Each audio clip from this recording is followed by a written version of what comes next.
Alors, je suis particulièrement heureux de recevoir aujourd'hui Benoît van der Meersen, qui est un ami et qui est président de la Ligue des droits de l'homme. En tout cas, c'est à ce titre qu'il est là aujourd'hui. Il a parallèlement de nombreuses activités, en particulier il est secrétaire général d'une association qui s'occupe du développement. Tu pourrais me rappeler le nom?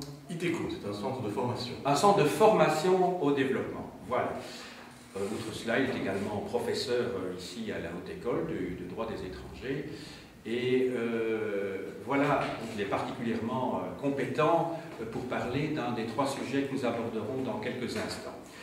Avant de commencer, je voudrais peut-être vous présenter, parce que lui n'a pas pris, mais moi j'y ai pensé en tout cas, vous présenter l'état des droits de l'homme en Belgique, le rapport 2008, qui a été publié chez Aden. C'est un petit éditeur qui se trouve à Saint-Gilles, voilà, où tous les sujets, enfin les grands sujets qui sont, comment dirais-je, défendus par la Ligue des droits de l'homme sont traités sous forme de synthèse par des spécialistes, principalement les présidents ou présidentes des commissions de la Ligue des droits de l'homme qui comment dirais-je, participent donc aux travaux de la Ligue. Voilà. Alors, je propose donc, dans le cadre de cet entretien, je vais avoir avec Benoît, de traiter de trois sujets privilégiés, mais ce sont trois sujets qui ne sont pas exclusifs, bien entendu, de ce dont nous pourrons discuter librement dans la suite de l'entretien. Alors, ces trois sujets sont, tout d'abord, le gros problème des lois antiterroristes qui ont été votées en décembre 2003 et qui résultent évidemment, comment dirais-je, qui sont des conséquences des attentats de New York donc, en septembre 2001, bien entendu. Il sera question également de la situation des sans-papiers en Belgique et de la place, plutôt le traitement que la législation prévoit à leur égard. Et enfin, sujet d'actualité, il sera question également de la condition des détenus dans le système pénitentiaire belge. Et je voudrais peut-être commencer par une introduction qui regroupe d'ailleurs plusieurs de ces sujets, c'est le problème des malversations policières. Benoît van der Meersen a présenté la semaine passée, lors d'une conférence de presse, le point de vue de la Ligue des droits de l'homme suite à des problèmes qu'il y a eu. Et je voudrais peut-être l'entendre à ce sujet-là. Je ne sais pas si certains habitent Bruxelles parmi vous. Oui. Alors, je crois que ça va encore tourner en boucle dans les jours qui viennent, mais Benoît van der Meersen a participé à un débat avec le chef de corps de police de Bruxelles-Nord, avec un avocat également et avec un syndicaliste de la police sur le problème des malversations, des violences policières à Bruxelles en particulier. Et donc ce serait peut-être bien de parler de l'actualité immédiate, si ça ne te dérange pas. Alors, explique-nous un petit peu la situation et pourquoi il y a eu cette conférence de presse. Ce qui se passe dans les commissariats de police, tôt ou tard, ça vient frétiller, frémir à la Ligue des droits de l'homme. On est le réceptacle des plaintes de ceux qui sont malmenés, qui voient leurs droits violés d'une façon ou d'une autre. Et ici, plusieurs avocats militants ou plusieurs plaignants directement sont venus chez nous pour se plaindre vraiment de grosses violences policières. Alors, on compte bien, le policier est le premier défenseur de nos droits. Il a un rôle essentiel, un rôle pas facile. En même temps, à partir du moment où on dispose de pouvoirs quand même que le citoyen lambda n'a pas, un policier peut contrôler quelqu'un, un policier peut arrêter quelqu'un, un policier peut utiliser de la violence. Ça suppose quand même un pareil pouvoir, ça suppose quand même aussi d'être alors mieux contrôlé. Parce que le policier, s'il doit garantir notre sécurité, doit tous, sauf être celui qui est générateur de la sécurité. Et ici, ce qu'on a entendu à propos de policiers remplaçant des gardiens de prison à Forêt, c'est des violences gratuites et des injures racistes. Des cas aussi à Saint-Gilles, de personnes interpellées, amenées dans un combi, tapées dans la nuque, devant hurler qu'elles sont des sales macaques. Ensuite, également problème de violence d'une jeune fille rome arrêtée à la gare du Nord, qui se retrouve malmenée, poussée dans une cellule où elle est malade, elle vomit du sang, elle reste toute la nuit, on n'appelle pas le médecin, et le lendemain, au moment où on la sort, tout ce qu'on lui dit c'est nettoie ta cellule. Elle était enceinte de 2 mois et demi de 2 jumeaux, elle les a perdus. Donc des violences gratuites, de la non-assistance à personne en danger. Comme l'écrivait Pascal, la justice sans la force, elle est impuissante, mais la force sans la justice, elle est tyrannique, et ça, c'est évidemment inacceptable. D'autant plus que quand ça se déroule, c'est à Scarbeck, c'est à Anderlecht, c'est à Saint-Gilles, c'est à Bruxelles-Midi, c'est pas à Uccle, c'est pas à Woluwe. Donc il y a clairement aussi des populations ciblées, et ça, c'est quelque chose d'inacceptable. C'est ça. Et donc, qu'est-ce que, au fond, la Ligue des droits de l'homme, son rôle consiste à dénoncer uniquement, apporter des solutions, ou quelle est au fond la fonction de la Ligue des droits de l'homme? Parce que là apparaît souvent comme une sorte de conscience morale. Je voudrais un petit peu savoir, je sais qu'il y a 2 juristes, sauf un part qui travaillent à la Ligue, quelle est leur fonction au fond? Alors la Ligue, c'est tout d'abord pour moi, je milite depuis très longtemps à la Ligue, c'est pas mon boulot, c'est un lieu passionnant, captivant, à la fois avec des rencontres humaines vraiment très, très chouettes, chaleureuses, et aussi des débats intellectuels par rapport à des phénomènes de société où vraiment ça vaut la peine d'y aller, ça a du sens, et intellectuellement c'est très stimulant. La Ligue a 2 missions, d'une part veiller au respect de ces droits humains fondamentaux, d'autre part essayer d'en assurer la promotion. Beaucoup d'activités de formation, d'outils pédagogiques à destination du milieu scolaire, et puis alors, tu parlais des 2 juristes, un gros travail de sensibilisation, d'une part de la population, d'autre part du politique, c'est lui qui fait les lois, et enfin, si jamais on n'arrive pas à obtenir gain de cause dans le cadre d'un lobby intensif qui est fait auprès des parlements et des gouvernements, les actions en justice.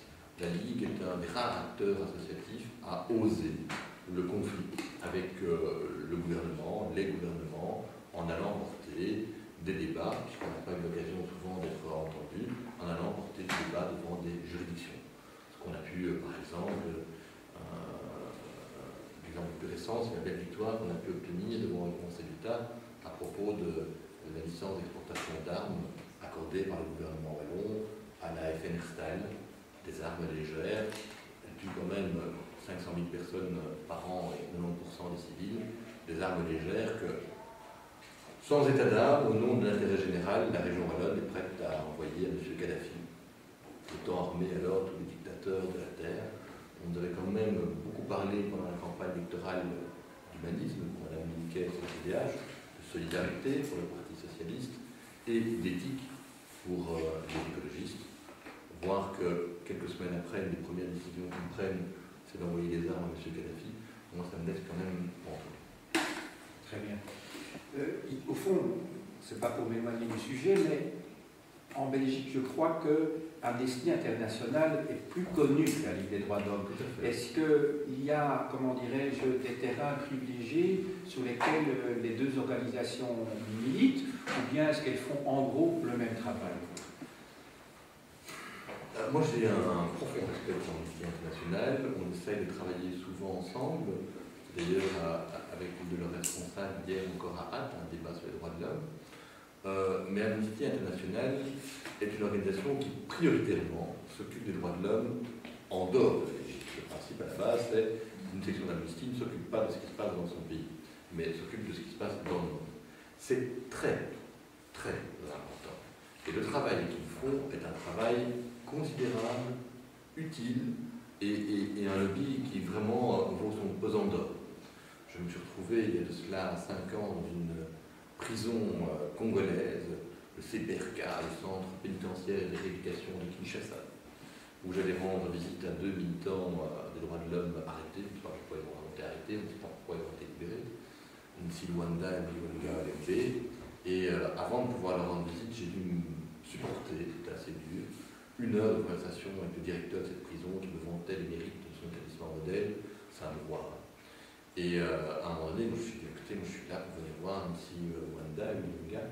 Il dit, ah, Nti Wanda, toujours le même. Et il était dans un gigantesque bureau et il va, c'était pas à gauche, c'était à droite, il va prendre une lettre sur un paquet de courrier comme ça, il le prend, c'était un médecin de la section de l'Amnesty internationale de Lyon qui écrivait aux autorités congolaises pour se plaindre de la détention d'un militant des droits de l'homme qui n'a rien à faire en taux.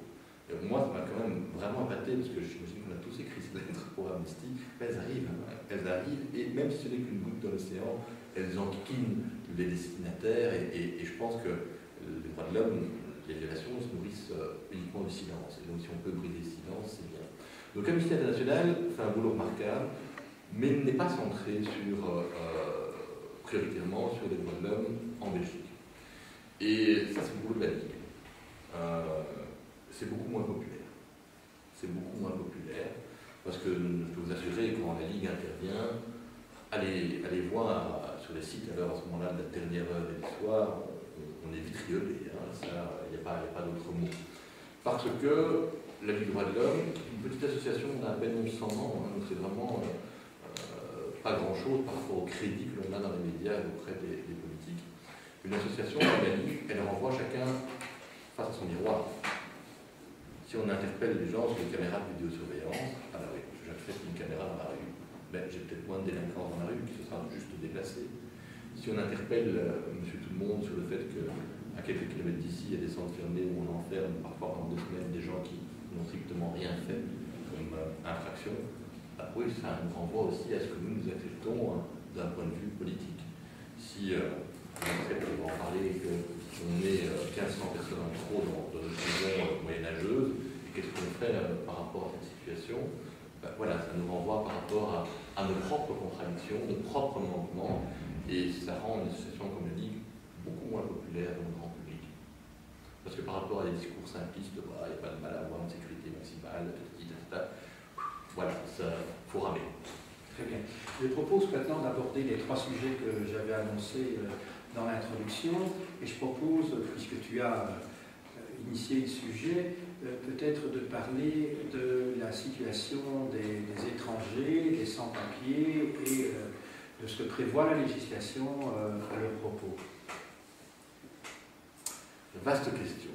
J'ai envie de dire d'abord qu'il y a des réalités et des fantasmes. On est souvent dans une dynamique où on parle de l'étranger ou de l'autre, surtout dans le discours politique. Quand on parle de l'immigration, on parle du problème de l'immigration. C'est creux, non, c'est pas un problème, c'est une chance de rencontrer des gens, de pouvoir organiser un autre vivre ensemble, de pouvoir imaginer, de profiter de leur expérience, de styles de vie différents. C'est une chance, on entend toujours comme un problème, mais toujours c'est un problème avec un effet de masse qui est derrière. Les derniers chiffres qui ont été cités par un rapport du PNUD, il y a un programme des Nations Unies pour le développement il y a 2 mois, parlent grosso modo de personnes qui bougent chez elles, 750 millions de personnes par an. Mais elles bougent chez elles et elles bougent dans leur pays. Pas de frontière qui est traversée d'une façon ou d'une autre.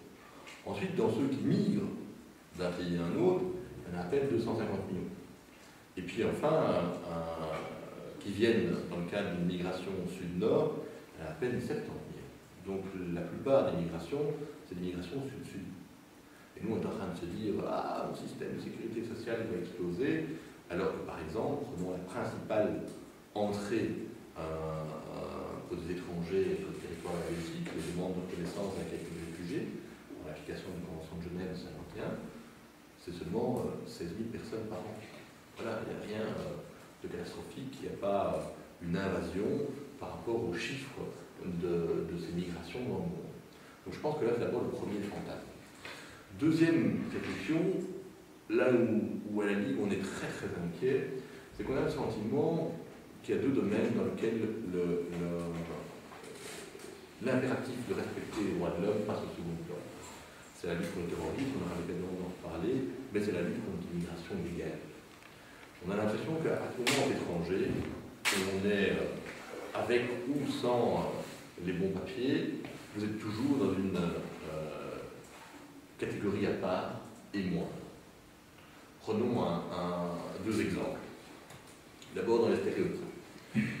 Avant-hier, on a installé le Conseil supérieur de déontologie journalistique. Et je rencontrais à ce moment-là la ministre de la Culture, Fabien Lalanne. On a fait des études de droit ensemble, je la connais bien, on papotait un peu et elle me racontait ce qui lui était arrivé en 6e primaire, où elle me dit c'est là qu'elle a pris la dimension de l'altérité. Elle me dit j'avais eu un prof en 5e, 6e, super chouette, super bien passé, je termine ma 6e, il me donne un bulletin, elle me demande si je vais rentrer chez moi dans mon pays pendant les vacances. Elle me dit j'ai été choquée.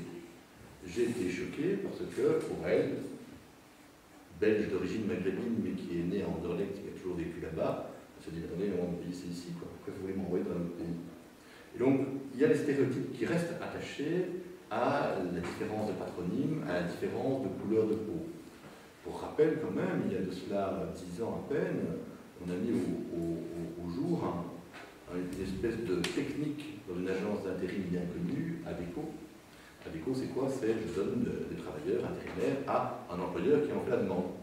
Et qu'est-ce qu'on a découvert? C'est qu'ils avaient un système de double fichier.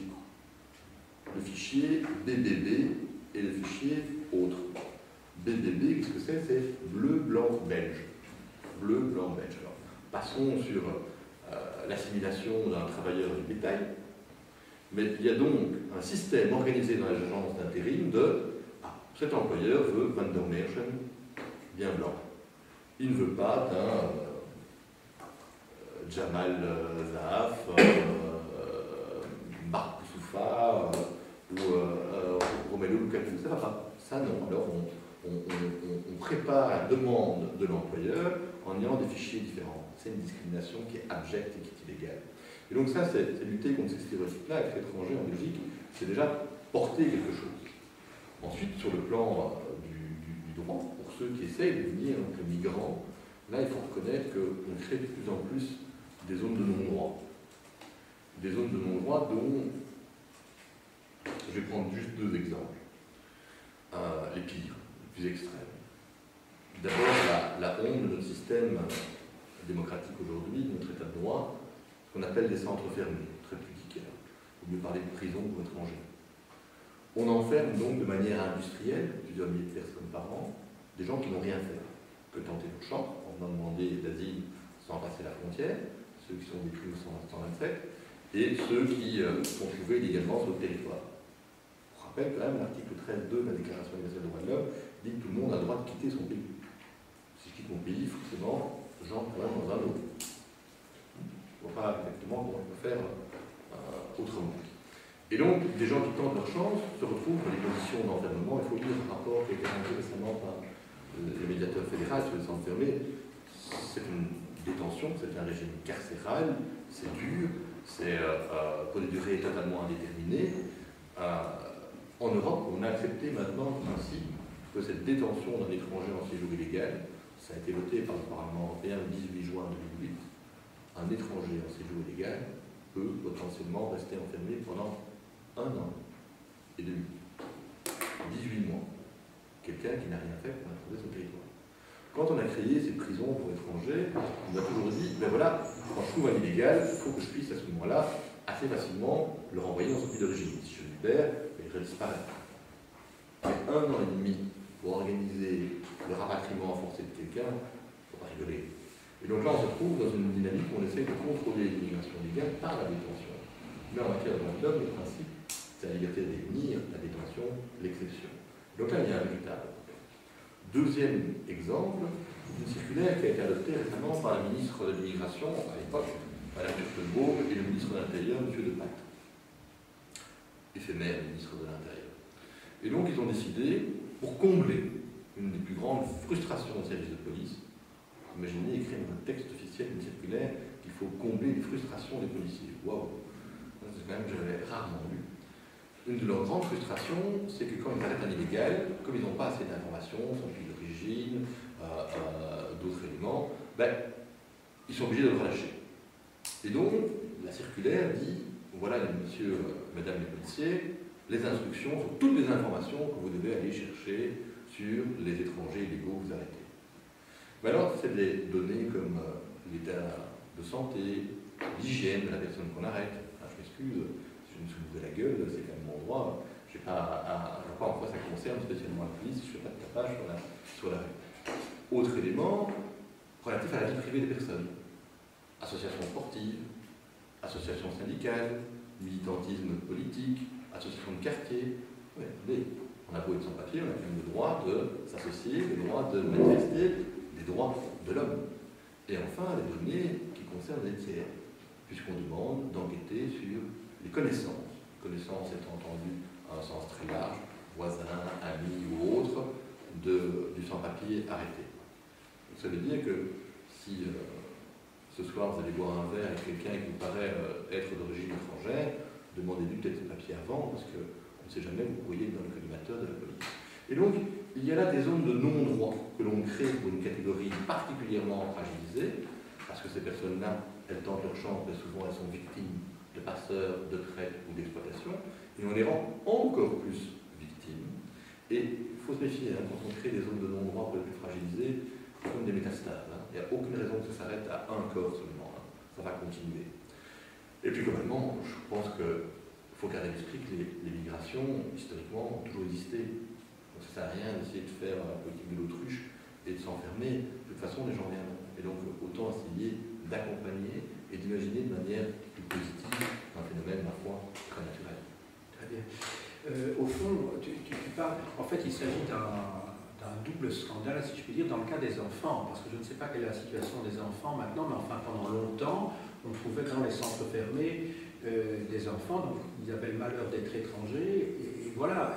Et donc ils étaient sans scolarité, derrière des grillages. Je ne sais pas si maintenant les choses ont pu s'arranger un petit peu, je ne sais pas. Mais en tout cas, pendant longtemps, on voit des enfants derrière des grilles comme ça, au 27 bis, à votre thème. Est-ce que tu pourrais nous éclairer un petit peu à ce sujet? Oui, malheureusement, il y en a encore. Malheureusement, il y en a encore. On a créé une initiative pilote des centres pour familles, pour des illégaux qu'on a découverts sur le territoire et qu'on veut rapatrier. Mais les demandeurs d'asile qui arrivent à l'aéroport, qui ne passent pas la frontière, même des enfants, sont encore pour l'instant détenus dans ces prisons pour étrangers. Et je pense que tu as raison d'insister sur cet exemple-là, parce que la Belgique a été condamnée il y a quelques années par la Cour européenne des droits de l'homme, il y a cela 4 ans, à propos d'une histoire qui avait défrayé la chronique, l'histoire d'une jeune Congolaise qui s'appelle Danuta. Elle arrive à l'aéroport avec son passeur, il y a certaines pays de provenance où les contrôles sont plus poussés. Si vous venez des États-Unis, pas de problème. Si vous venez de la République démocratique du Congo, n'importe quel pays d'Afrique subsaharienne, on n'attend pas la frontière. Hein. Dès la sortie de l'avion, vous faites 20 mètres, vous êtes déjà contrôlé. On a peur que quelqu'un s'évapore dans la zone de transit et puisse ainsi entrer illégalement sur le territoire.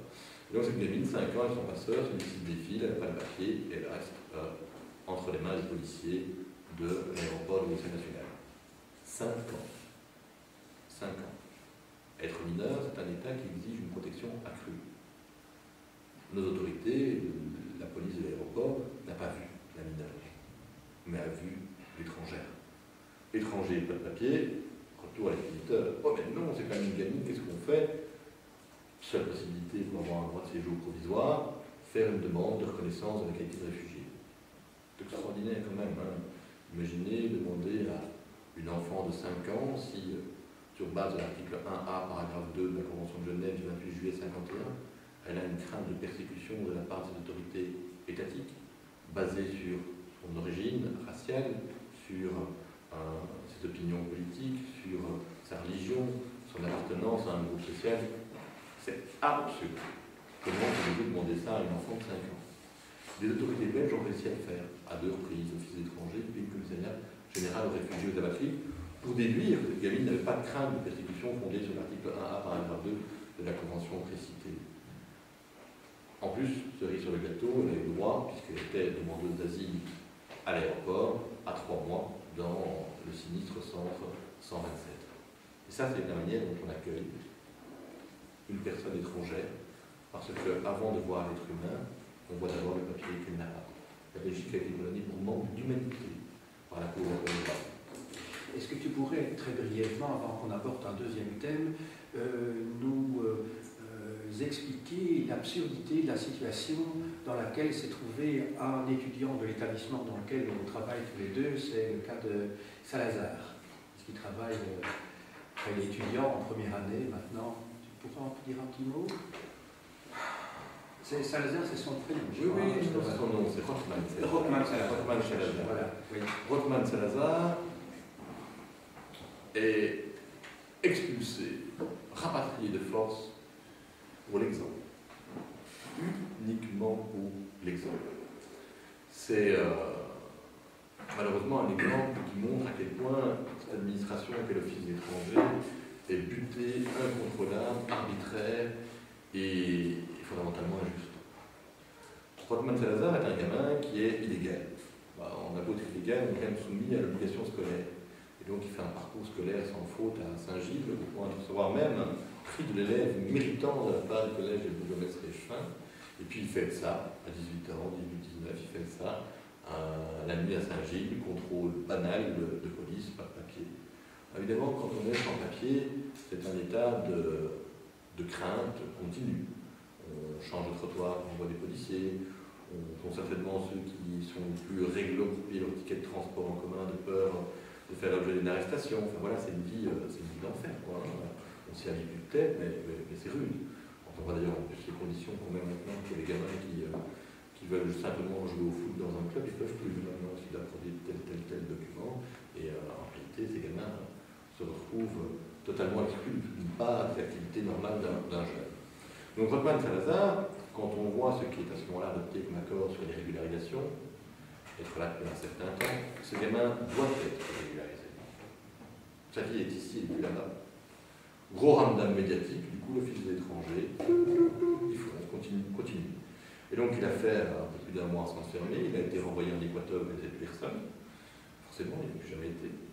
Et il a fait une demande de visa étudiant, et il est revenu 2 mois après avec un visa étudiant. On a mis un gosse en tôle, on a mis en péril son année scolaire pour l'exemple. Pour bien montrer qu'un illégal, il est renvoyé, d'autant plus s'il est médiatique, et que s'il est ici, il doit être là avec les règles, et les règles, s'il veut étudier une étude supérieure, il doit venir et demander un statut étudiant. Qu'il allait obtenir. Mais sacre-bleu, ça serait à quoi de le faire subir un pareil traitement, de le renvoyer chez lui, si on sait que de toute façon, on va lui donner les papiers. Complètement ridicule. Merci beaucoup. On va terminer très rapidement maintenant avec ce sujet-là parce qu'il y a encore d'autres thèmes qui nous intéressent et puis j'aimerais bien laisser la parole aux étudiants également. Je voudrais simplement évoquer une situation que moi-même j'ai vécue en mai 2006 lorsque je m'occupais des 200 papiers à Saint-Gilles, la manière dont ils ont été évacués d'un local. Il y avait une quinzaine d'Algériens et de Mauritaniens qui avaient loué un local, donc près de l'hôtel de ville de Saint-Gilles.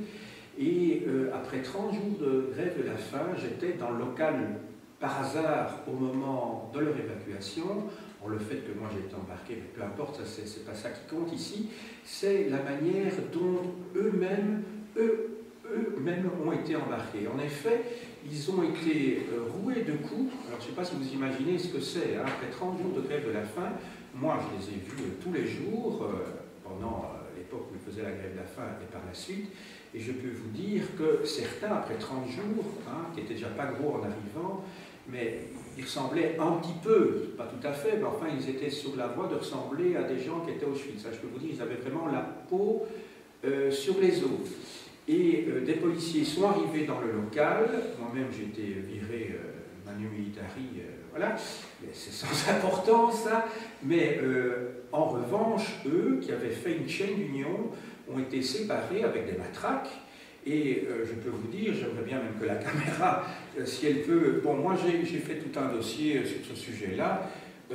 J'ai des certificats médicaux des différents sans-papiers. Il y a vraiment donc des certificats médicaux, je dis bien, donc qui ne sont pas suspects de quoi que ce soit. Donc ils avaient des marques véritablement, des croûtes, des blessures, etc. Alors que c'était des gens qui faisaient la grève de la faim depuis 30 jours. Enfin, moi, ça m'a bouleversé quand j'ai vu ça. Alors, ils ont été embarqués vers les deux hôpitaux les plus proches, c'est-à-dire d'une part Saint-Pierre et d'autre part Molière. Ils étaient embarqués parce que, soi-disant, ils avaient la tuberculose, ils n'avaient rien du tout. Hein. J'ai eu tous les certificats des médecins parce que quand ils sont arrivés dans les hôpitaux, hein, on les a tous renvoyés. On leur dit, mais vous n'avez rien, vous n'avez pas de symptômes cliniques. Ils sont peut-être restés une vingtaine de minutes. Donc, personne n'est resté à l'hôpital. Personne n'est resté à l'hôpital, hein, et il y a des certificats médicaux. Moi j'ai tout ça dans mon dossier ici, des médecins qui ont dit, mais non, vous n'avez aucun symptôme clinique d'une maladie transmissible. Donc ils n'avaient pas la tuberculose. C'était le motif officiel. Et donc moi j'ai été particulièrement choqué. On les embarquait vers 11h du soir, quelque chose comme ça. Ils étaient en pyjama, à pieds nus. Ils sont arrivés à l'hôpital, mais pensez-vous, on les a pas reconduits quelque part après.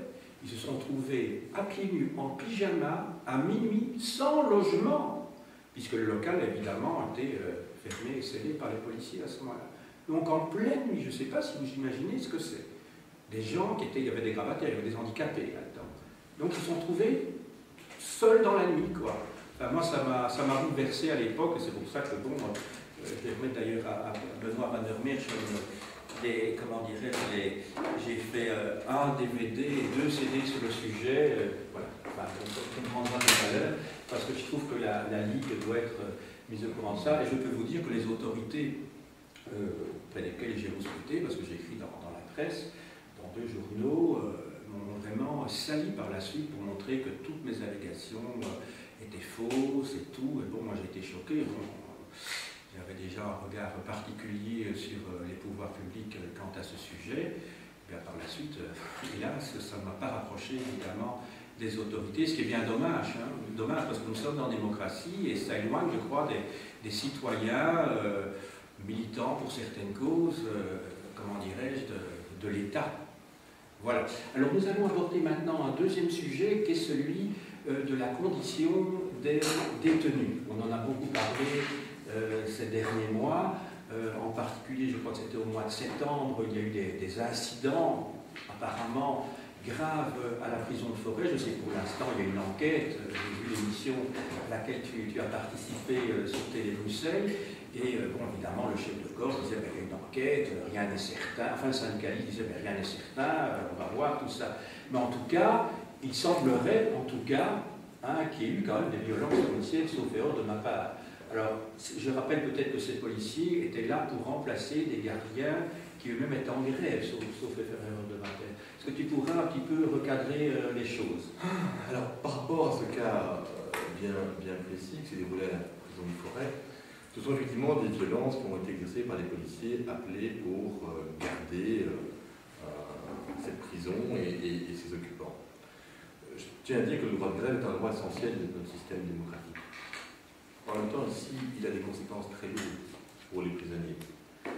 Si les agents pénitentiaires ne sont pas là et les policiers sont à la place, pas de sortie, pas de préau, pas de visite familiale. Pire, pas de transport jusqu'au palais de justice. 40% de notre population pénitentiaire, ce sont des personnes qui sont en préventive.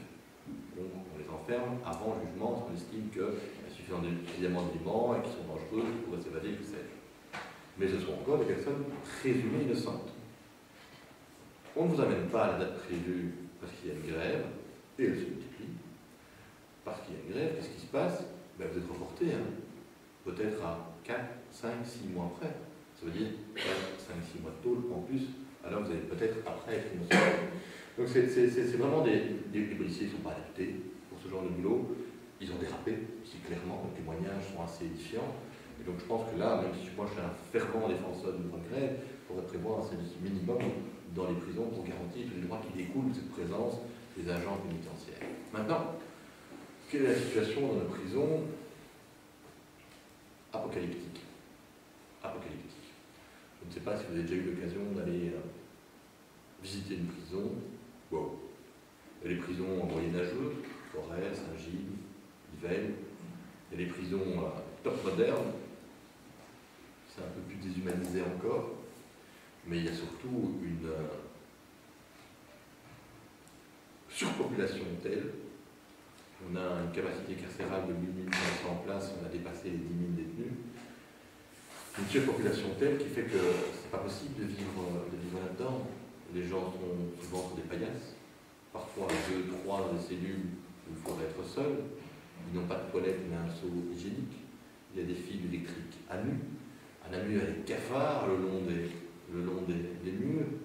Enfin, même si quelqu'un a commis un acte, quelle que soit sa gravité, on est dans une dynamique où on se dit on ne peut pas réduire une personne justement à un acte. Il y a toujours une part d'humanité. Et donc on l'enferme, mais il sortira. Ici, on prépare sa sortie en lui laissant des conditions de vie absolument apocalyptiques. Ben, on va en faire une bête fauve. La privation de liberté est déjà en soi une punition assez grave. Il faut le vivre au quotidien, évidemment. Et donc, nos prisons sont dénoncées, pas seulement par la Ligue, par le haut-commissaire aux droits de l'homme du Conseil de l'Europe le 17 juin dernier, par le Comité des Nations Unies contre la torture le 21 novembre 2008. Et donc c'est su, c'est connu. Et tout ce qu'offre comme proposition de solution notre gouvernement, c'est créer des prisons, des places de prison supplémentaires, voire d'aise à Tilburg. Alors, c'est une fuite en avant qui ne règle rien. Tous les criminologues le disent, et sacre-bleu, si on les paie pour faire des études, qu'on écoute au moins ce qu'ils disent, l'offre crée la demande. Dès qu'on aura créé les places de prison supplémentaires, pouf, elles vont être remplies. On a créé comme ça 2 prisons il n'y a pas si longtemps, dont celle qui est pas tellement loin d'ici à Ytre, pour régler le problème de la surpopulation carcérale, pouf, rempli tout de suite, donc ça n'a rien réglé. En réalité, ce qu'il faudra faire, c'est avoir des politiques courageuses qui acceptent de réformer en profondeur un code pénal obsolète, qui date quand même de l'ère napoléonienne. Et donc, on a une loi sur la détention préventive qui est appliquée n'importe comment. 40% des gens qui sont en tôle sont toujours présumés innocents. Et ensuite, suite à l'affaire du trou principalement, on a une législation sur les libérations conditionnelles, donc la possibilité de faire sortir ceux qui ont déjà purgé un certain temps, où on se rend compte qu'ils peuvent être réinsérés dans la société. Une loi sur les libérations conditionnelles qui est appliquée au compte-gouttes. Ce qui fait qu'on engorge à l'entrée, on engorge à la sortie. Et ça donne évidemment ce cocktail détonnant, fait de promiscuité, d'insalubrité, de violence, qui rend les conditions de travail des agents pénitentiaires encore plus difficiles et qui donne lieu à ces débordements réguliers. Mais simplement agir sur le parc immobilier, voire même, ici en allant louer des places de prison à Tilburg, aux Pays-Bas, c'est terrible, hein. Punir quelqu'un, l'enfermer, si on pense aux tâches publiques, aux tâches régaliennes d'un État, c'est ça. La Belgique sous-traite l'enfermement des gens. En termes d'abdication, c'est terrible par rapport au rôle de l'autorité publique, d'autant plus que dans le cadre du suivi d'une peine, il y a tout ce qui se fait en matière de réinsertion. Alors c'est déjà cric-crac plutôt maigre ici en Belgique. Je ne sais pas comment on va faire à Tilburg. On nous dit que ce sont juste ceux de la frontière qu'on trouvera là-bas, pour les déplacements à la famille, pour aller encore un peu plus loin, ça rend des choses plus compliquées quand même. Et donc, à tout point de vue, on a l'impression que le gouvernement rentre dans une dynamique qui, moi, me fait peur, qui est celle de, je trouve, plus de l'hémocratie que de la démocratie. C'est-à-dire qu'on a l'impression d'avoir un pouvoir politique qui réagit par émotion. Il y a un fait divers, tac, tac, tac, solution, l'enfermement et réponse rapide, et comme ça on calme tout le monde. Et on le retrouve dans d'autres domaines. Un cinglé tire à renverse, hop, une législation sur les armes. Attentat du 11 septembre 2001, pouf, 36 législations pour lutter contre le terrorisme. L'histoire de l'habitat, pouf, une législation sur les mineurs étrangers de la compagnie. On a l'impression que le politique se sent toujours obligé de prévoir, de pondre, de faire passer une loi dès qu'il y a un fait de société, de dire voilà messieurs, calmez-vous, je vous ai apporté la solution. Alors que le politique doit pouvoir prendre le temps, aller à contre-courant et mûrir ce qu'il met en place. Et ici, cette multiplication de prisons comme 2011 est vraiment une réponse à très, très courte vue. Merci beaucoup, je crois que tu as bien résumé la situation. Alors maintenant, je propose de passer au troisième thème, qui est celui des lois antiterroristes qui ont été votées en décembre 2003. C'est bien ça? Oui, je crois.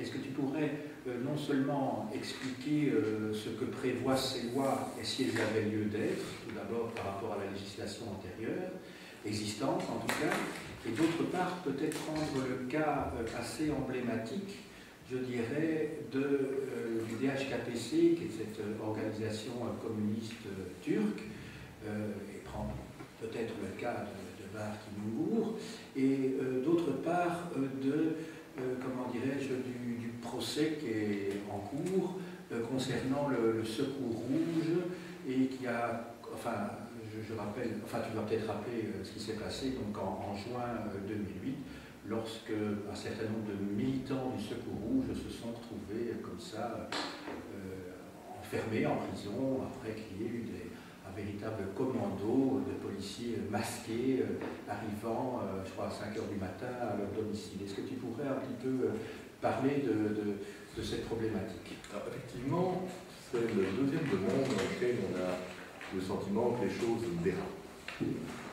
Tu as très gentiment fait l'éloge du rapport 2008 des droits de l'homme, qui se termine par une chronologie de nos interventions, et on se rend compte que maintenant, dans le cadre des dérives de la lutte contre le terrorisme, qu'une association comme la Ligue intervient le plus.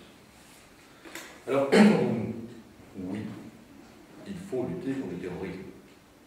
Le terrorisme, c'est la négation de l'état de droit. La violence aveugle, aucun sens, il faut lutter contre. Maintenant, attention, entendons-nous sur ce qu'est un terroriste ou un groupe terroriste. Moi, ce qui me flanque la trouille, c'est ça. Hein. Le terrorisme, c'est ça, c'est ce qui fait peur. Moi, ce qui me flanque la trouille, c'est dans le monde dans lequel on laisse 1 milliard d'êtres humains tous les soirs se coucher devant notre feu. Ça me flanque beaucoup plus la trouille qu'imaginer un possible attentat d'Al-Qaïda ou une alerte parce que Nizar Travelsi va encore s'évader qu'on nous ressort tous les 6 mois. Ça me fait mal. Deuxième élément, les terroristes maintenant, depuis le 11 septembre 2001, on en a 36 000. Les Tchétchènes, pour M. Poutine, ce sont des terroristes. À partir du moment où on met le label terroriste, tout est permis en termes de répression des droits. Donc je pense que là, il y a vraiment une citation de ce concept. Maintenant, au nom de la lutte contre le terrorisme, qu'est-ce qu'on a pu voir? Guerre illégale, arrestation arbitraire, torture, juridiction d'exception, Guantanamo. Bref, la négation même de nos propres valeurs et des droits humains. Alors la question est, oui, il faut lutter contre le terrorisme, mais au nom de la lutte contre le terrorisme, est-ce qu'on peut s'affranchir de nos droits? Ou ce faisant, est-ce qu'on ne ferait pas justement le jeu, et on ne serait pas en train de promouvoir la victoire de ceux qui veulent mettre à bas notre état de droit? Et je pense que là, on est dans une dynamique particulièrement dangereuse. L'empressement avec lequel on a voté quantité de textes, tu as parlé de la loi sur les infractions terroristes, on pourrait parler d'une méthode particulière de recherche accordée à la police, une méthode de recueil de données qui vont être accordées prochainement à la sûreté de l'État. On se voit dans une dynamique, une espèce de course en avant où on détricote nos droits sans s'en rendre compte. Après tout, on n'a pas attendu le 11 septembre 2001 pour avoir notre code pénal, l'incrimination du meurtre, de la prise d'otage, de la destruction de biens. Donc, ça sert d'avoir des infractions supplémentaires. Et puis maintenant, on voit bien que les définitions qui sont reprises du groupe terroriste dans ces législations, d'abord au niveau européen puis au niveau belge, sont tellement larges, tellement englobantes qu'un syndicat, qu'une association comme la Ligue des droits de l'homme pourrait être taxée d'organisation terroriste. Pour rappel, la semaine dernière, l'État belge a été condamné pour la 2e fois parce que des altermondialistes qui voulaient faire un contre-sommet, un sommet organisé par Renders en 2001, ils ont été placés sur écoute pendant des mois, simplement parce que des gens voulaient faire un contre-sommet. C'est le droit à avoir ses opinions politiques, c'est le droit de s'associer, c'est le droit de manifester. Greenpeace est poursuivi maintenant par Ekrabel comme association de malfaiteurs. Ils ont juste été sur une cheminée par une lézarde. Greenpeace, association de malfaiteurs. Ouais, les amis, on est vraiment pour l'instant dans une dynamique de criminalisation des mouvements sociaux permise par ces législations antiterroristes. Alors, tu as cité 2 exemples, je vais y revenir. On en a un premier que j'ai envie de citer. Je ne sais pas si vous habitez Bruxelles, mais à Bruxelles, le 31 décembre 2007, on a été privé de feux d'artifice. En soi, moi je ne suis pas un fanat de feux d'artifice. Mais 2 ans après, on ne sait toujours pas pourquoi on a été privé de feu d'artifice. On ne sait pas. Il y a un rapport extraordinaire du comité R, là-dessus, le comité de contrôle du service de renseignement, qui dit, visiblement, décrit une espèce de guerre entre services, transmission tronquée d'informations, et qui pose la question de savoir si on peut faire confiance au procureur fédéral, qui est la personne qui mène la lutte antiterroriste. Une question lourde, hein, savoir si on peut faire confiance à un bonhomme qui nous donne tant de pouvoir. Mais le problème, c'est que 3 semaines après cette alerte terroriste, dont on ne sait pas pourquoi elle a eu lieu, on adopte un plan national de sécurité, balisant l'action de la police, lutte contre le terrorisme prioritaire. 3 mois après, on a un accord de gouvernement, on était une période tangente, ça se succédait, où on décide de donner plus de pouvoir, la fameuse méthode de recueil des données à la sûreté de l'État. Parce qu'on a créé un climat anxiogène, évidemment. Et aujourd'hui, toujours 2 ans après, on ne sait pas pourquoi on a eu une alerte terroriste. Alors, quand je dis qu'il faut lutter contre le terrorisme, oui, mais quand on... Parce que tous les droits de l'homme ne sont pas absolus, les premiers, oui, pas droit à la vie, pas être torturé, ainsi de suite, mais sinon, tous les droits de l'homme peuvent subir des ingérences, pour autant qu'elles soient légitimes, prévues par une loi, et surtout qu'elles soient proportionnées. Si on vous dit simplement danger, danger, mais on ne vous dit pas quel danger, et puis on dit pour lutter contre le danger, j'ai besoin de ça. Moi, à l'extérieur, j'ai envie de dire, ok, mais carte sur table, dites-moi quel est le danger, que je puisse juger de la proportion de l'ingérence que vous prévoyez dans mes droits. Et sinon, on doit faire confiance. Et ça, j'ai envie de dire non. Pourquoi? Parce que, et je vais revenir sur ce groupe de gauchistes turcs, le DHKPC, Barki Yungur est lui de nationalité belge, militant de ce groupe. Il est poursuivi, mais il est laissé en liberté. La Belgique a foiré à propos d'un membre de ce groupe, une certaine Ferrière d'Al qui s'est échappé, alors que la Turquie la voulait beaucoup. Il y a un mandat d'arrêt international qui est lancé par la Turquie à l'encontre de Barki Yungur. Il y a une règle de droit absolue, un État n'extrade pas ses nationaux. Mais à un moment donné, il va écouter un concert aux Pays-Bas. Mais il est suivi. Réunion au plus haut sommet de l'État, avec la chef de cabinet de Mme Collins, avec le procureur fédéral, les responsables de la police nationale, de la sûreté de l'État. Et qu'est-ce qu'ils décident? Dès qu'ils passent la frontière, on appelle les autorités hollandaises. La Belgique a livré un de ses ressortissants dans notre État. Heureusement, pour les autorités hollandaises, la justice, ils ont estimé qu'il n'y avait rien dans le dossier, ils l'ont libéré. Et vous imaginez un gouvernement, des fonctionnaires qui jouent à l'agence de voyage, qui organisent le rapt d'un ressortissant belge, et puis après nous on dit qu'on nous dise accepter telle ou telle disposition pour la police ou la sûreté de l'État, faites-nous confiance. Ben non, on n'a pas envie de faire confiance. Et je pense que la dynamique à laquelle on doit faire attention, et là je reprendrai cette formule de Thomas Jefferson, qui dit que celui qui est prêt à sacrifier sa liberté pour un peu de sécurité provisoire ne mérite ni l'une ni l'autre et finira par les perdre tous les deux. Si on n'y fait pas attention, c'est peut-être ce qui nous attend. Est-ce que tu pourrais, je ne sais pas si tu as des informations, ou préciser un petit peu ce qui s'est passé pour le secours rouge? Le secours rouge, oui. Exact. Le secours rouge, je ne sais pas si vous aimez bien vous balader à Saint-Gilles, moi oui. J'aime bien aussi aller dans une brasserie un peu gaucho, savoir qu'il y a des micros, ça me fait bien rire maintenant. C'est là où travaille Bertrand Sassois aussi, qui loge au-dessus, qui a des ex-CCC, cellules communistes combattantes, condamnés à pas mal d'années de prison pour avoir tué en posant une bombe de malheureux pompiers qui passaient par là. Alors je sais que dans le secteur associatif et un peu gaucho, il y a beaucoup qui présentent les CCC, Sassois et Carrette comme des Robins des Bois. Pour moi, ce sont sur le plan politique de véritables crétins et sur le plan de leur action, des fous dangereux. Donc ils sont restés trop longtemps en prison parce qu'on ne les a pas libérés conditionnellement comme d'autres, mais ils ont eu ce qu'ils méritaient. Quand on pose des bombes, évidemment, il y a peut-être à un moment donné des dégâts qui vont se poser. Et vraiment, je trouve que là, au nom je pense qu'il y a beaucoup de combats à mener ici en Belgique pour le respect des droits. On n'en est pas encore à devoir poser des bombes. Donc je pense qu'il y a un côté illuminé si j'étais au gaillard. Bref, ils ont payé. Et puis subitement, parce qu'on découvre, 6 mois avant le mois de juin 2008, des photos d'identité de 4 personnes, 2 bonhommes, une journaliste et Bertrand Sassois, pas Pierre Carrette, On découvre 4 photos d'identité sous une étui dans le fond d'un potager en Italie, enquête en Italie contre terrorisme. On dit ouf, ils sont mêlés à quelque chose. Et subitement, on débarque chez eux en pleine nuit. Il y en a un qui était avec son gosse, s'est retrouvé à genoux à terre avec un pistolet sur la tempe. Il était tout ça en train d'arriver en criant target, target, un truc de cinglé. Communication maximale de la part du procureur fédéral, de nouveau menace terroriste en Belgique. C'est à nouveau à ce moment-là qu'on est revenu et qu'on dit qu'il fallait donner plus de pouvoir à la sûreté de l'État. Tout ça, moi j'y crois plus au hasard. Et on se retrouve avec l'arrestation aussi d'une 5e personne, Pierre Carrette. Lui, on n'a pas trouvé sa photo. Mais on invoque qu'il ne respecte pas ses conditions de libération conditionnelle. Pourquoi est-ce qu'on doit l'arrêter de la même façon que les autres à ce moment-là? Puisque ce n'est pas la même chose. C'est clairement une politique de communication du procureur fédéral qui veut faire ressurgir dans le climat, un climat anxiogène, le spectre des CCC. Et donc on arrête Carrette qui n'a rien à voir avec cette histoire. Ces personnes ont été détenues pendant plusieurs semaines avant qu'un juge d'instruction dise il n'y a rien dans le dossier. Si vous êtes convoqués, vous leur demandez quoi? Il ne fallait pas pour autant les arrêter. Et donc on se retrouve là, face à des opérations spectacles, des coups de poing qui sincèrement font frémir pour l'état de droit. D'autant plus que moi j'ai eu l'occasion de voir les télévisions d'une des personnes qui avait été arrêtée.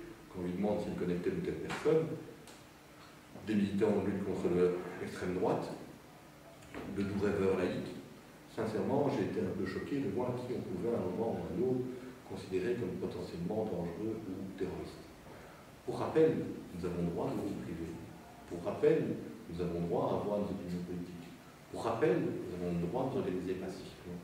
Et Secours Rouge, imaginez que le Secours Rouge est un groupe terroriste, alors qu'il s'agit, je m'excuse de le dire, de presque retraités qui refont le monde à coups de bière en étant vraiment pénibles le soir vers ce que veulent, qui sont incapables d'avoir une action politique cohérente. Si on imagine que ça c'est un groupe terroriste, c'est qu'on a déjà tous cédé à l'intox du procureur fédéral. Très bien. Je voudrais simplement ajouter qu'on parvient aussi à casser la paix de gens, ou en tout cas de la mettre au placard, parce que Famouni, que je connais un petit peu, qui habite aussi près de chez moi, donc, qui a longtemps présenté le journal télévisé, ou en tout cas fait des reportages dans le cadre des JT, je ne sais pas, ça ne vous dit peut-être rien parce que vous avez été oublié il y a un an, vous n'avez pas l'esprit porté là-dessus, mais enfin je me souviens de François de Brevoort qui a annoncé un journal télévisé, ben voilà, Fayoumi, qui faisait les reportages à la télévision, travaillera dorénavant dans un service de documentation. Alors bon, effectivement, c'est en cours, donc on peut imaginer on peut espérer en tout cas que le jour où tout ça est terminé, qu'elle retrouve son emploi initial, mais enfin c'est une bonne journaliste, et je ne vois pas pourquoi, parce que quelqu'un est communiste, il ne peut plus présenter le journal télévisé. Voilà. Je voudrais simplement, avant de donner la parole aux étudiants, peut-être très rapidement, parce que sinon j'ai oublié tout à l'heure, montrer 2 petits livres pas chers du tout. C'est dans la collection Librio, ça coûte 2 €, Les droits de l'homme. Voilà, vous connaissez peut-être cette collection, ça coûte 2 €, c'est rien du tout. Et alors, En que sais-je, de Philippe Ardant, les textes sur les droits de l'homme. Voilà, alors maintenant, je cède la parole à l'Assemblée, aux étudiants, qu'ils soient historiens, moralistes. Y a-t-il des questions à poser ?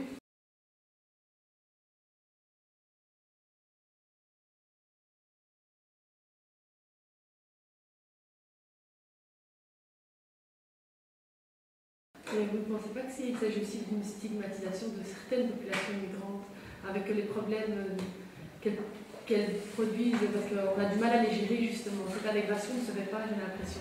En tout cas, dans certains livres, vous avez cité Saint-Gilles, Molenbeek, toutes ces régions qui sont continuellement, qui passent à la télé continuellement. On voit que l'autorité a du mal à les gérer. On ne voit jamais Huck passer à la télé, Olivier Salambert, tout ça, on ne les voit pas. Donc c'est surtout certaines populations qui sont stigmatisées, et c'est l'immigration de ces populations-là qu'on met en cause. Pourquoi? Parce qu'on n'arrive pas à les gérer. On parle peu de la surpopulation, on parle plus de cette ingérence qui arrive. Moi je pense qu'il y a toujours, il y a 2 éléments. Il y a la peur de l'autre qui paraît différent. Et je pense qu'il y a une crise profonde d'identité de la part des populations européennes aussi. Et je citais l'exemple de la déco, de ces difficultés pour trouver un emploi pour des jeunes belges d'origine immigrée. C'est des personnes qui sont elles-mêmes aussi en perte de repère. Est-ce que je suis ici? Est-ce que je suis là-bas? Et donc cette non-volonté d'intégration, cette position de recul, de repli, de méfiance, évidemment, génère alors des attitudes excluantes et puis surtout un discours politique réducteur. J'ai été très surpris, moi, récemment, en voyant que la dernière heure publiait la carte de l'insécurité en Belgique et à Bruxelles, de voir que chez moi, avenue Malou, en face de l'église Saint-Antoine, je suis dans un des quartiers insécurisés de Bruxelles. Effectivement, il y a des gens, une bande de jeunes maghrébins, entre 16 et 25 ans, qui traînent tous les soirs et qui font du bruit. Moi, j'ai la chance que quand je dors, il peut y avoir un canon à côté, ça ne m'empêche pas de dormir.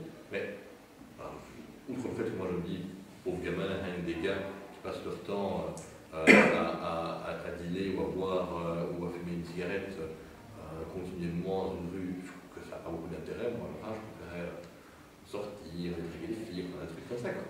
Et donc, je trouve ça un peu idiot, mais en même temps, j'ai été à plusieurs réunions de concertation de quartier. Il y a une partie de la population qui est là, étranger, font du bruit, je ne sais pas leur parler.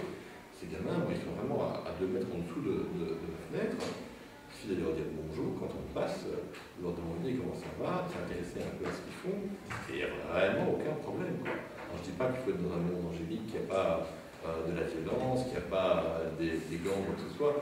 Il y a toujours une manière de présenter en fonction du cas extrême qui délégitime, qui stigmatise. Et c'est toujours le plus faible, celui qui quelque part fait peur, qui rend les dynamiques-là, malheureusement. Et ça, c'est vraiment une lutte contre les stéréotypes sur laquelle il faut tenir.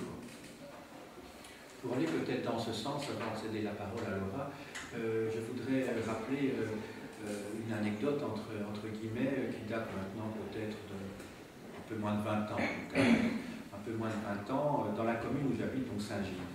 Je me souviens qu'à l'époque, il y avait eu des émeutes place Saint-Antoine, et effectivement, il y avait eu effectivement beaucoup de chahuts, il y avait même un bidet qui était tombé d'une fenêtre sur la place Saint-Antoine.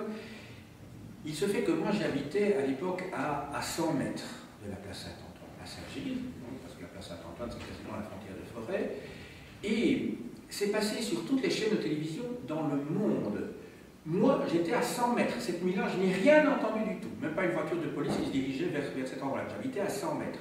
Je peux vous dire que dans les jours qui ont suivi, j'ai des amis au Portugal, en Roumanie, etc., qui m'ont téléphoné, ils avaient vu sur Euronews, sur leur chaîne nationale, ils avaient l'impression que Bruxelles était en révolution.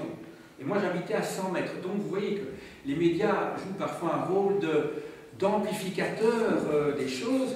Et on m'a dit, mais Jean-Michel, où vis-tu où vis-tu? J'étais persuadé que c'était l'équivalent de la révolution roumaine ou début de la révolution des œillets, que sais-je?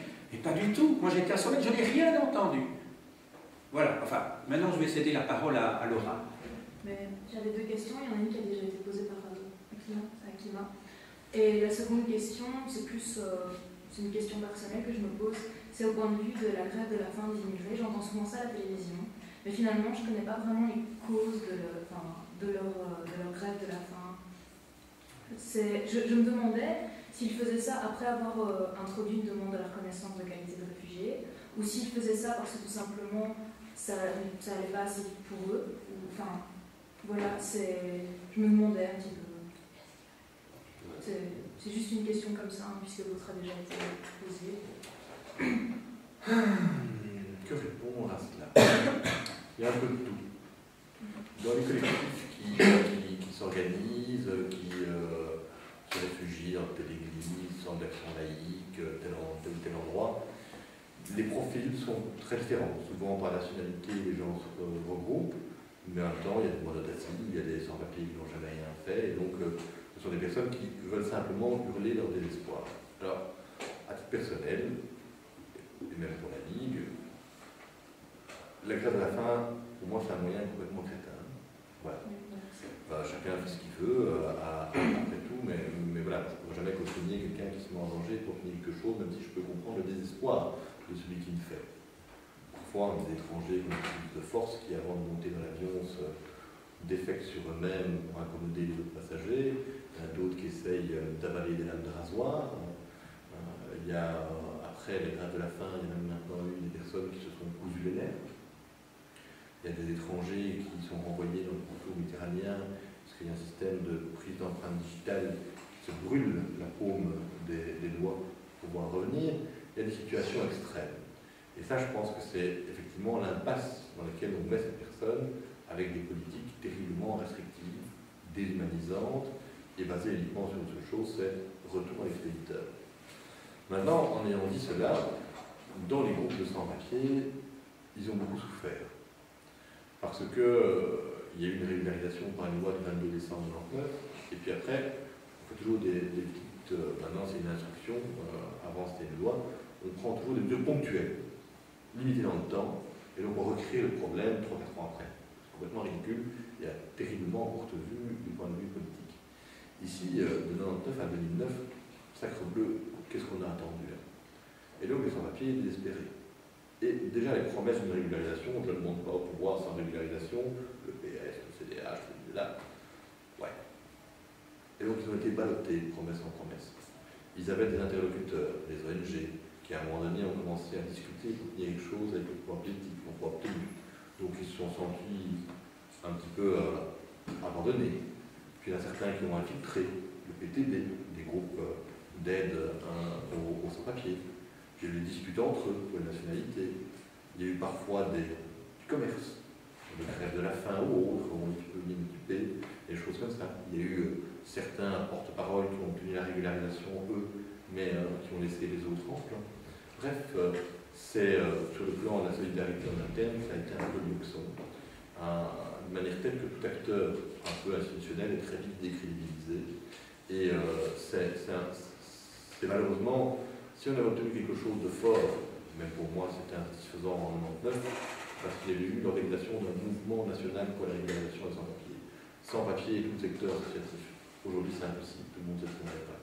C'est pathétique. J'ajouterais peut-être encore un élément à propos des grèves de la faim. La première, ça marche. Seconde aussi. Après, le journaliste, parce que c'est ça, hein, si tu fais la grève de la faim tout seul dans ton coin, tu crèves, on s'en fout. C'est qu'il faut donc pouvoir mettre en évidence une situation ou espérer une réaction politique.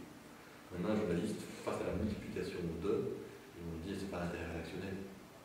D'ailleurs, on voit les grèves de la faim, les premières, moi j'ai pu suivre, c'était attention, à partir du 20e jour, c'est bien dangereux, où on touche les fonctions vitales. Maintenant, on dit ça à partir du 50e jour. Le 50e jour de la faim, c'est de la foutaise. Donc il y a des gens qui se nourrissent et qui disent qu'ils font la grève de la faim. Donc, je ne sais pas qu'ils se mettent la vie en danger, c'est pas ça. Hein. Gardons à l'esprit qu'il y a des gens qui sont prêts à se mettre leur vie en danger. Mais on a le sentiment que il y a 6-7 ans, une grève de la faim au 20e jour, ça intéressait la presse. Maintenant, c'est au 50e jour qu'il faut faire descendre les caméras.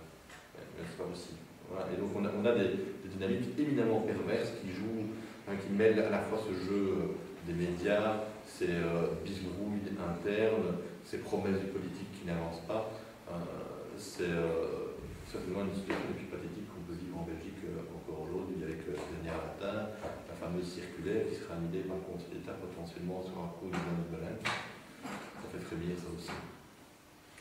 Avant de céder la parole à Simon, je voudrais ajouter une petite chose, mais en pareil, je dirais, c'est que je voudrais quand même rendre hommage à tous ces admirables médecins qui travaillent de manière bénévole pour soutenir, pour veiller à la santé de ces sans-papiers, qui travaillent donc gratuitement en dehors de leurs heures de prestation dans leur cabinet ou dans les hôpitaux.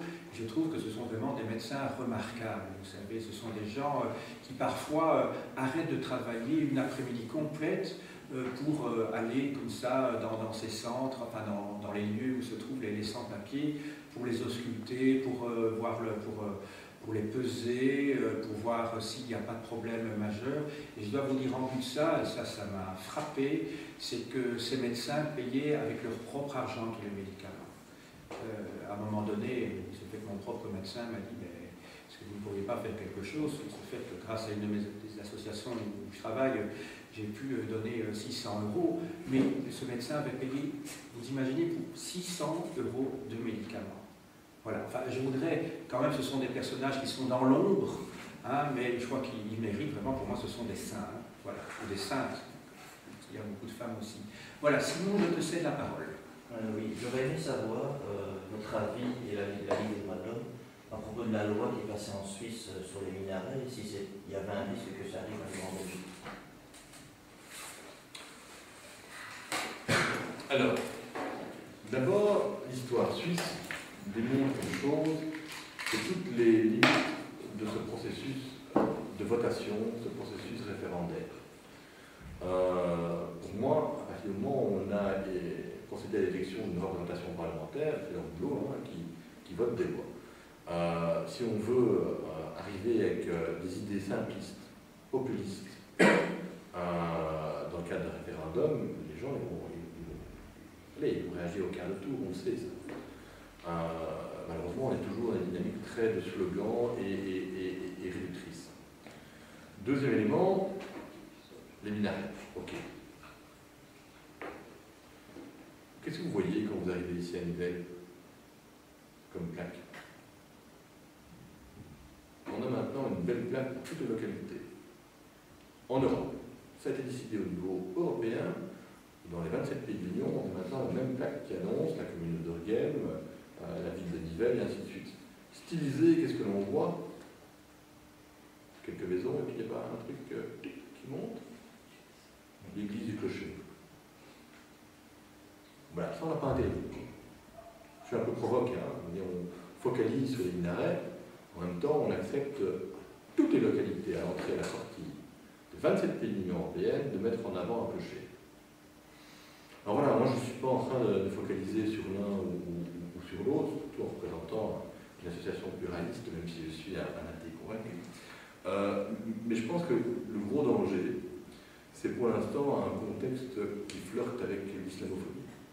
Et je pense que dès qu'on parle d'islam, et au-delà de minaret, moi j'aurais voté contre, pas contre les minarets, mais contre la réédition. Au-delà de ça, c'est... je reviens un peu sur la polémique qu'on a pu avoir ici avec le voile, qui pour moi est une question totalement périphérique.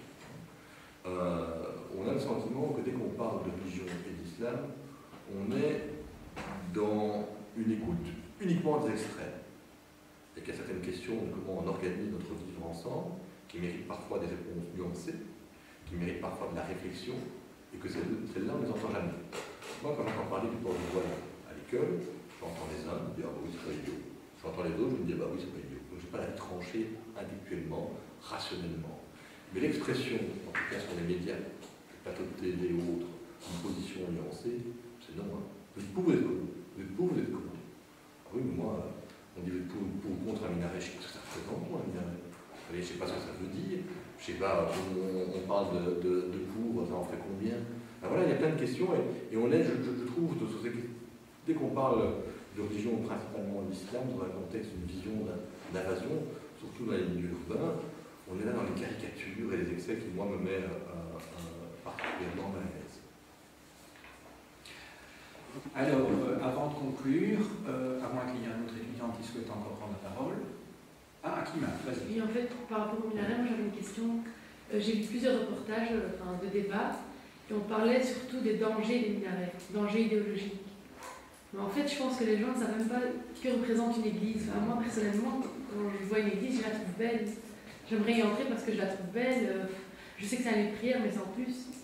Donc, il y a des personnes qui disent que les minarets sont beaux. Donc, c'est un enrichissement culturel pour tout le monde. On accède beaucoup de choses. Mais d'autres parlent vraiment de réel danger, car il y aura trop d'intégration. On intégrera à ce moment-là trop les étrangers. Or, les Belges doivent garder leur identité de Belges. Moi, c'est ce que je ne comprenais pas, parce que si on veut une intégration, pourquoi rejeter catégoriquement ce que les autres peuvent apporter, c'est-à-dire une belle architecture, une ouverture d'esprit, je pense. Je crois que c'est une conclusion en tant que telle, mais peut-être que Benoît souhaite s'exprimer à ce sujet. Oui, pour ce point, je dis identité belge, l'identité belge, elle est multiculturelle. Enfin, moi, je suis bruxellois, je le vois tous les jours. Quoi. Elle n'est pas de ma couleur de peau uniquement et de mon gabarit. Quoi. Donc voilà, on est dans un monde multiculturel, c'est très bien comme ça, et on a à apprendre les uns des autres et à accepter ce qu'ils sont.